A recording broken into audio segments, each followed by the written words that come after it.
3 দিন আগে মোল্লাকান্দি ইউনিয়নের মুন্সিকান্দি বাজারের পাশে একটা অটোর সাথে কয়েকজনের গায়ের সাথে ধাক্কা লাগায়। এই ঘটনাকে কেন্দ্র করে অটোর গ্লাস ভাঙে। তো ওইটা নিয়ে আজকে তাদের মুন্সিকান্দি স্কুলের পাশে, স্কুলের এখানে বসার কথা ছিল। তো সন্ধ্যার পরে 8টার সময় দুই পক্ষের মধ্যে ওই পূর্বের অটো ভাঙার বিরোধকে নিয়ে দুই পক্ষের মধ্যে হাতাহাতি এবং মারামারির ঘটনা ঘটে। এতে দুই পক্ষেই ককটেল বিস্ফোরণ ঘটায়। এই ধরনের সংবাদ আমাদের কাছে আসে, আমরা তাৎক্ষণিক সেখানে পুলিশ পাঠাই। আমাদের বিশেষ অভিযান চলছে। এই যে দুই পক্ষ বলছেন, এই দুই পক্ষ কারা? আমরা শুনতে পেয়েছি যে উজির এবং মোল্লাকান্দি ইউনিয়নে সবসময় এই যে দল এবং গ্রুপ এই ধরনের থাকে। তবে আমরা পক্ষ বলতে এই ধরনের কোনো ইয়ে পাই নাই, নামের এই ধরনের কোনো ইয়ে পাই নাই।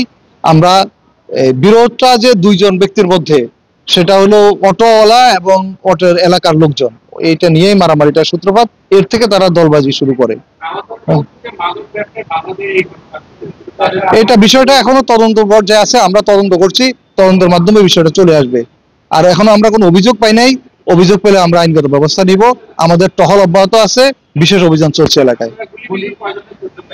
গুলির ঘটনা এখনো পর্যন্ত আমি পাই নাই, ককটেল বিস্ফোরণের ঘটনা পাইছি। এলাকায় ককটেল বিস্ফোরণের ঘটনা ঘটছে। এই ধরনের স্পেসিফিক কোনো সংখ্যা পাওয়া যায়নি।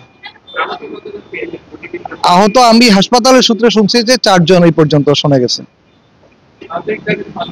হ্যাঁ, ফার্স্ট এড নিয়ে চলে গেছে, 2 জন ফার্স্ট এডে গেছে আর 2 জনকে ঢাকায় পাঠানো হয়েছে।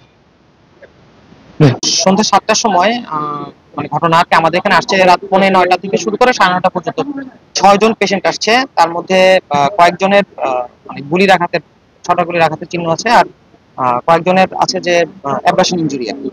ওনারা দাবি করছেন এটা হচ্ছে ককটেল বিস্ফোরণের। তো একজনের একটু বার্ন আছে, বাট অন্যান্যদের কিছু ল্যাসারেটেড ইনজুরি পাওয়া গেছে।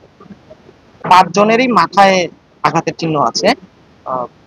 খুব সিভিয়ার না হলেও মাথায় যেহেতু আঘাত, সেটা সবসময় যে কোনো সময় সিভিয়ারকে টার্ন করে। আমরা এই জন্য ওনাদেরকে ওইভাবে চিকিৎসা দেওয়া হচ্ছে। মাথায় গুলির আঘাতের চিহ্ন আছে, এছাড়াও মাইনর ইনজুরিও আছে। মাথা ইনজুরির কারণে তাদেরকে মেনলি ঢাকায় পাঠানো হয়েছে। আমাদের এখানে যখন আসছে তখন স্টেবল ছিল, কিন্তু মানে যেহেতু রাত হয়ে গেছে এজন্য মাথা ইনজুরি, এই জন্য আমরা সেফটি পারপাসে আমাদেরকে পাঠানো হয়েছে। বার্ন ছিল 2 জন। মুন্সিকান্দির ঘটনায় হচ্ছে 6 জন আসছে আমাদের কাছে ইনজুরি। 6 জনেরই গুলির চিহ্ন আছে, তার মধ্যে 2 জনের সাথে একটু বার্নের চিহ্নও আছে। ওনারা দাবি করছেন যে এটা সাথে ককটেল বিস্ফোরণ ছিল।